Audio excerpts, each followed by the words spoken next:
Olá pessoal, tudo bem? Meu nome é Samuel Dalelast, sou médico e esse é o nosso espaço aqui no YouTube para discutirmos temas relacionados à saúde, qualidade de vida e bem-estar. Bom, hoje eu estou aqui trazendo um tema que na minha cabeça vai trazer bastante informação para vocês. Porque na minha cabeça, final do ano passado, acho que foi em dezembro, eu pensei, vou fazer 2 vídeos aqui, não sei, acho que não vai ter muita visualização, mas acho que é importante as pessoas saberem um pouquinho sobre isso. Aí postei lá um videozinho bem discreto, sem pretensão, sobre divertículos, diverticulose, diverticulite. O que aconteceu? Em 24 horas aquele vídeo fez 50 mil visualizações. Eu falei, caramba, o pessoal está querendo saber informação sobre o intestino. Aí na sexta-feira seguinte eu botei um vídeo sobre pólipo. De novo, uma avalanche de visualizações. Então agora eu estou convencido definitivamente que vocês buscam informações para manter a saúde do intestino. Então, obviamente que falar sobre apendicite é um tema que serve como uma continuidade desses assuntos que estamos trazendo até agora. Porém, para entendermos sobre apendicite, precisamos saber aqui o que é o tal do apêndice, que é onde a apendicite acontece. Bom, aí a gente vai falar um pouquinho de história também aqui para vocês, para poder chegar nas atualidades, as atualizações sobre apendicite. Bom, seguinte, o apêndice, ele é uma estrutura tubular que vai... Eu não vou desenhar não, Fernando, você pode ajudar a gente aqui? Olha só, o intestino é dividido basicamente em 2 partes, tá? O intestino, em 2 partes não, 2 intestinos, né? O intestino que a gente chama de intestino grosso e o intestino delgado. O intestino delgado, ele comunica com o intestino grosso, aqui, e nessa comunicação, na primeira porção do intestino grosso, então nós temos essa estruturazinha tubular que parece nada mais do que um rabinho, tá? Bom, essa estrutura, ao longo da história, ela veio, as informações sobre elas foram evoluindo. Num primeiro momento, isso aqui era visto como um pedacinho residual de alguma parte do ser humano que foi desenvolvendo, né? O corpo foi se desenvolvendo e isso aqui foi atrofiando, atrofiando, e uma estrutura oca tubular que não servia para absolutamente nada. Esse era o conceito do apêndice, tanto é que a gente já ouviu na história, inclusive, algumas cirurgias feitas no abdômen para alguma coisa lá, e operar, até mesmo operar um pólipo, uma diverticulite, alguma coisa, e o médico já falou assim, quer saber, já que eu abri a barriga, eu vou tirar aqui esse apêndice fora, porque ele já não serve para nada mesmo. Lá na frente ele pode vir a incomodar, a gente já evita aqui de ter que fazer uma outra cirurgia. Bom, a gente tem aqui diversas nomenclaturas para essa estrutura, tá? A gente ouve falar em apêndice secal, por quê? Porque fica realmente nessa porção do seco, né, que é a porção do intestino onde se localiza o apêndice. Apêndice vermiforme, apêndice vermicular, são todos sinônimos, tá? São todos nomes para chamar esta mesma estrutura aqui. O primeiro relato sobre apêndice vem do ano de 1521, onde Jacopo Berengario di Capri, um médico italiano que falou pela primeira vez, descreveu pela primeira vez esta porção do intestino grosso, né? E só que nesse período ele descreveu, mas isso não tinha nome, não deram um nome. Por quê? Porque, como eu disse, naquele momento isso era visto como algo totalmente irrelevante, sem função nenhuma, né? Uma vírgulazinha de 10 centímetros que estava sendo atrofiado e que possivelmente nas próximas décadas ou séculos de vida, isso iria desaparecer totalmente do intestino humano. Na história do apêndice, inclusive Leonardo da Vinci teorizou sobre esta porção do intestino, falando que realmente isso era talvez um pedaço do intestino que servia para aquelas pessoas que não tinham prisão de ventre, para que o gás em excesso no intestino não explodisse o intestino e pudesse então ir para essa região que ali iria inflar um pouquinho, que era como uma válvula de escape da panela de pressão lá. Essa foi a teoria de Leonardo da Vinci. Em 1871, Charles Darwin trouxe também esta informação de que isso era algo remanescente e que, por mudança de uma alimentação e pela mudança de hábitos, estava tendo então essa atrofia e que, mais uma vez, a teoria de que isso nos próximos séculos não existiria na anatomia humana.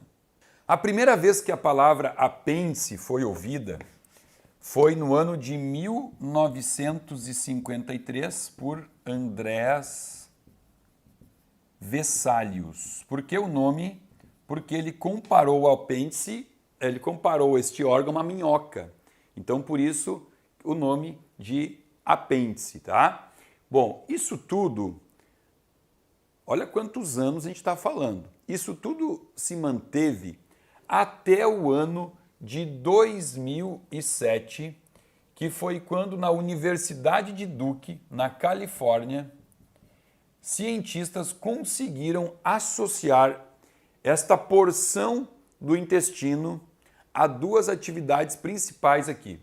Primeira atividade, encontraram no apêndice uma grande quantidade de tecido linfóide, que nós abreviamos como GALT, e aqui quem tiver um pouco mais de interesse em saber o que é GALT, vai na minha sequência playlist sobre intestino, 4 vídeos eu explico sobre os tecidos linfóides das mucosas.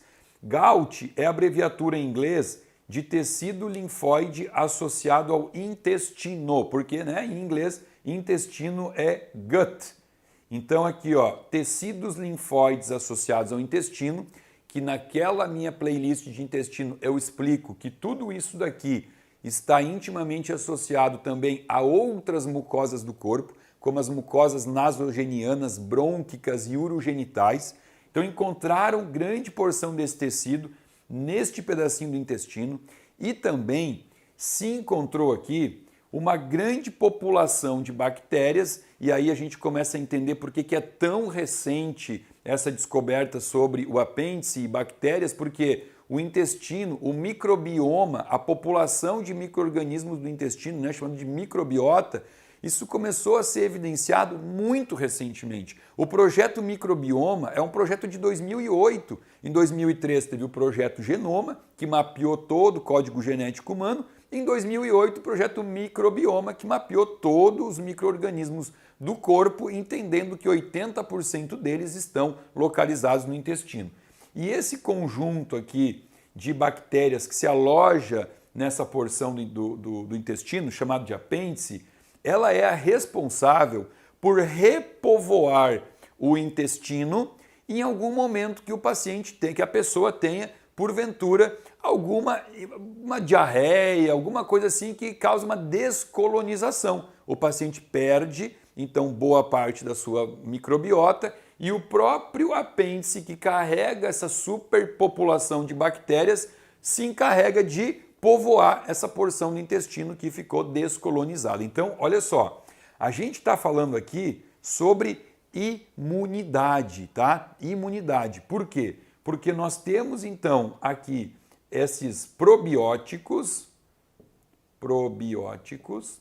que estão localizados, então, no intestino, e a gente sabe que probióticos estão altamente associados à imunidade, e aonde eu tenho tecido linfóide, eu tenho maturação de linfócitos. O que são linfócitos? Linfócitos são células de defesa, os famosos glóbulos brancos. Então, existe sim uma associação já provada do apêndice com o sistema imunológico, melhorando então a capacidade imunológica do indivíduo. Nesta mesma universidade de Duke, na Califórnia... Não é Califórnia, é Carolina do Norte. Ah, perdão, aqui ó, o Fernando aqui é meu técnico aqui ó, Califórnia não, Carolina do Norte, tá?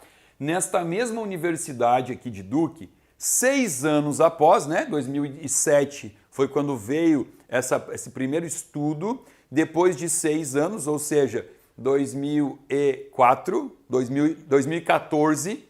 Em 2014, mais um estudo mostrou que pessoas que retiram o apêndice, e a gente já vai entender depois por que se retira isso, tem muito mais probabilidade de desenvolver um processo de disbiose por presença de uma bactéria bem chatinha, bem ruim, chamada de Clostridium difficile. O Clostridium difficile é uma bactéria ruim de tratar e ele causa disbiose intestinal e também está associado a muitos transtornos no corpo todo de forma sistêmica que podem ter começado aqui então por conta de uma disbiose por conta do Clostridium difficile. No ano de 2017, olha como a linha evolutiva está chegando perto de hoje. Em 2017, foi publicado um estudo que avaliou 533 espécies de mamíferos, com e sem apêndice. E o que se chegou na conclusão aqui? Que as populações de espécies de mamífero com apêndice tinham muito mais capacidade imunológica do que as espécies que não têm essa variantezinha ali, né? Este apêndice no intestino. E muito recentemente, no ano de 2021, um artigo publicou uma ideia de que pacientes com apêndice, né, os que não tiraram apêndice, possivelmente tenham uma longevidade um pouquinho maior. Mas aí eu vou trazer para você o seguinte, lendo esse artigo, não é um artigo muito claro, muito bem desenhado, mas ele trouxe, e isso até pode ser uma realidade, mas não pode ser uma afirmação, porque eu já expliquei para vocês aqui, a gente tem que aprender a ler artigo científico, né? Tem um vídeo aqui explicando sobre isso, então esse artigo eu li, faz sentido, mas não é uma verdade absoluta. Bom, agora que sabemos tudo sobre apêndice, vamos entender o que é a apendicite. Apendicite é quando nesta porção do intestino, que a gente vai desenhar aqui, nesta porção do intestino acontece um processo inflamatório infeccioso que faz com que o paciente, na imensa maioria das vezes, precise ser submetido a uma cirurgia para retirada. Até pouco tempo atrás, antes da gente conhecer anestesia, na história da humanidade, isso é muito pouco tempo, as pessoas elas morriam por apendicite, tá? Morriam quase que na maioria das vezes. Por que quase que na maioria das vezes? Porque na nossa cavidade abdominal existe uma estrutura chamada peritônio. Fernando, vamos mostrar aqui para nós o que é o peritônio. Ó, tá vendo essa? Parece um monte de gordura, né? O peritônio, ele tem um efeito anti-inflamatório, um efeito curativo. E quando a pessoa desenvolve aqui uma apendicite, o peritônio, ele começa a migrar e começa a abraçar esse apêndice para tentar resolver essa inflamação. E muito antigamente, então, antes do advento da anestesia, as pessoas tinham uma chance de sobreviver se o peritônio conseguisse resolver isso. Então, como é que era o quadro? O quadro começava, como é que começa um quadro de apendicite? Começa com alguns sintomas muito típicos e específicos, tá? Começa com uma dor que pode ser localizada bem no apêndice. Onde é que fica o apêndice? Fica do lado direito, né, quase perto da fossa ilíacazinha aqui, da virilha, um pouco mais para cima. Então, por que pode começar ali? Primeiro que existem algumas pessoas que têm uma variante. Existe o intestino virado e o apêndice fica do lado esquerdo. Isso não é comum, é raro, mas acontece. Então a dor pode vir do outro lado. E mesmo tendo o apêndice do lado direito, a dor pode começar do lado esquerdo, perto do umbigo, e ela vai ser migratória, ela vai migrando em direção ao apêndice. Então começa, via de regra, com uma dor. Essa dor, ela tem uma característica muito típica, que a gente chama assim, dor à descompressão. O que significa? Você comprime, você aperta o abdômen e o paciente não sente a dor. Aí o médico ele faz a retirada, ele retira o dedo, mas não é soltar devagarinho. Ele tira abruptamente e quando ele tira o dedo do abdômen, o paciente ele dá um pulo da maca. É uma dor lancinante, uma dor aguda. Esse é o principal sinal semiológico de que esse paciente possa ter uma apendicite. O nome técnico desta manobra que eu acabei de descrever chama-se manobra de Blumberg, descrita por Blumberg, o médico que pela primeira vez descreveu isso, tá? Então esse é o sinal clássico de apendicite. Outras coisas que podem vir associadas: uma dor irradiada para a perna, uma dor na perna direita, a pessoa começa a caminhar e sente que tem que puxar a perna, meio mancando, isso pode acontecer, é comum também. Sinal de febrícula. É muito pouco provável esse paciente fazer febre, febrão, a não ser que ele chegue no nível de estar com apendicite já supurando, né? O que é apendicite supurando? É quando esse apêndice está tão inflamado e ninguém resolveu nada, ninguém operou, ele está em casa, ele não quis procurar o médico e isso aqui explode dentro da barriga e joga pus para tudo que é lado. Isso chama-se apendicite supurada, né? Porém, é difícil chegar nesse nível, porque a dor é tão aguda que a pessoa vai procurar o médico. E aí, então, nesse momento que a gente encontra uma febrícula, 37,8, 38, 38,2, não passa disso. Essa pessoa também vai apresentar inapetência, que é a ausência de fome, ela não vai querer comer. Pode apresentar também diarreia, náuseas, vômitos, tudo isso são sinais que a gente pode encontrar num paciente apresentando apendicite. Esse paciente procura o atendimento, o médico vai fazer então os sinais ali de Blumberg e tal. Se ele achar que isso pode ser uma apendicite, ele vai pedir uma ultrassonografia, que é aquele exame de ecografia, né? Mesma coisa, dois nomes para a mesma coisa. Ele pode pedir uma tomografia, porém é muito difícil ter que pedir uma tomografia, porque a apendicite, ela grita, ela está berrando para você, ela diz, ó, ei, eu sou uma apendicite, é muito fácil o diagnóstico. Tanto que muitos cirurgiões antigamente nem ultrassonografia pediam. Faziam todas essas análises, faziam o teste, Blumberg positivo, já ia para a cirurgia. Essa cirurgia ela é muito simples.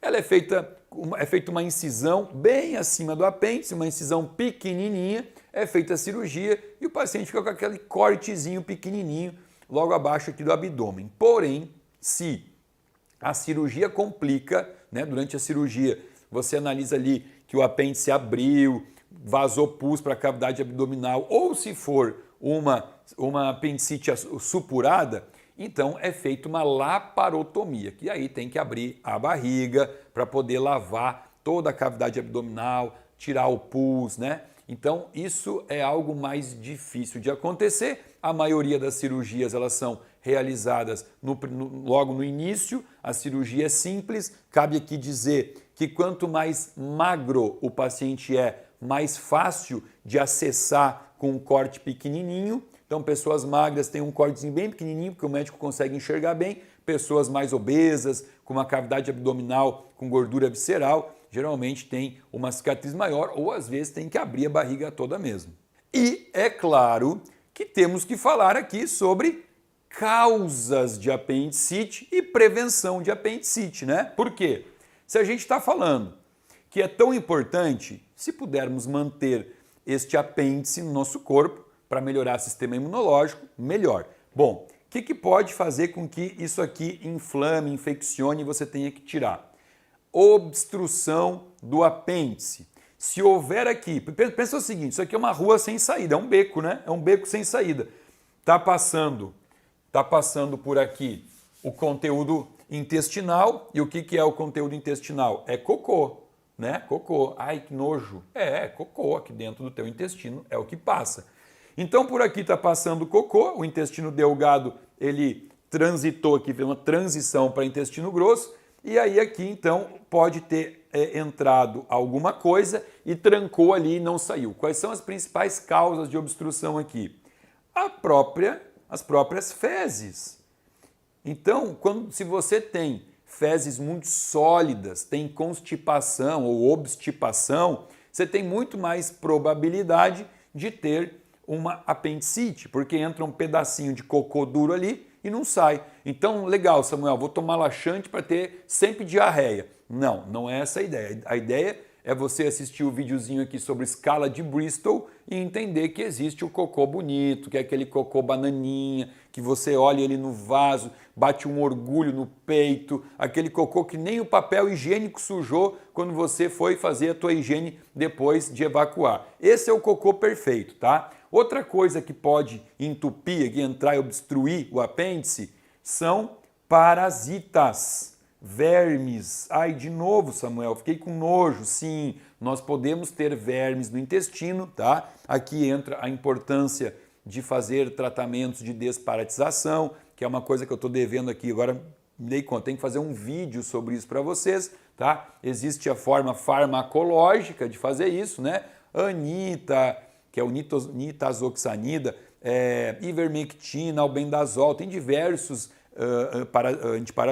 antiparasitários e existe a forma natural, né? Existem muitas formas, aí você pode usar chá de losna, tem extrato de cravo da Índia, tem uma infinidade de tratamentos naturais para eliminar vermes aqui. Então isso é muito importante, tá? Cuidar para não ter parasitose e fezes ressecadas, que são as duas maiores causas de apendicite. Bom, lembrando também que já tem até estudo publicado mostrando que o apêndice pode melhorar a capacidade cognitiva. Caiu aqui meu microfone. Você acredita nisso? Capacidade cognitiva. Por quê? Porque essas bactérias que povoam o apêndice, elas têm uma maior facilidade em fermentar fibras, transformando elas em ácidos graxos de cadeia curta, que são 3: acetato, propionato e butirato. E o butirato, principalmente, que é um ácido graxo de 4 carbonos, ele tem uma capacidade de atuar nos corpos cetônicos que vão para o cérebro melhorar a capacidade cognitiva, a clareza mental. Então, olha que legal, li um estudo, né? Porque eu fiz uma pesquisa antes de vir aqui trazer para vocês esse vídeo. Falei, vamos ver tudo que tem de atualização sobre apêndice. Achei um artigo mostrando isso, tá? Porque essas bactérias aqui são bactérias que têm essa capacidade de fermentar. Então, olha que interessante aí. Hoje você teve uma aula sobre tudo que existe na história do apêndice, aprendeu o que é apendicite e agora, se você ainda tem o teu apêndice, sabe também como tentar, né? Porque é tentar, a gente não tem como afirmar nada, mas tentar manter ele contigo até o resto da vida. Aliás, a apendicite é muito mais comum na segunda e terceira década de vida, tá? Os meninos aí de 20, 30 anos, é ali que estoura mais frequentemente a apendicite. Então, se você que está assistindo aí, e a gente sabe que o nosso público aqui já é um público de 50 para cima, fique tranquilo não, né? Fique, mas não deixe de fazer tudo que você pode para evitar uma possível inflamação no teu apêndice. Eu espero que você tenha gostado desse vídeo. Se você gostou, dá um like, compartilha com os amigos, põe no grupo da família. Isso aqui é algo, né? É um conteúdo de utilidade pública. Pode ajudar muitas pessoas a preservar o seu apêndice. Se você não está inscrito no meu canal, se inscreva, aciona o sininho para receber alerta de novos vídeos todas as semanas aqui para você. Abaixo desse vídeo tem um link que você pode acessar e passar a fazer parte de um grupo VIP de pessoas que recebe conteúdo gratuito e exclusivo semanalmente aqui do meu canal. Fica aqui o meu muito obrigado.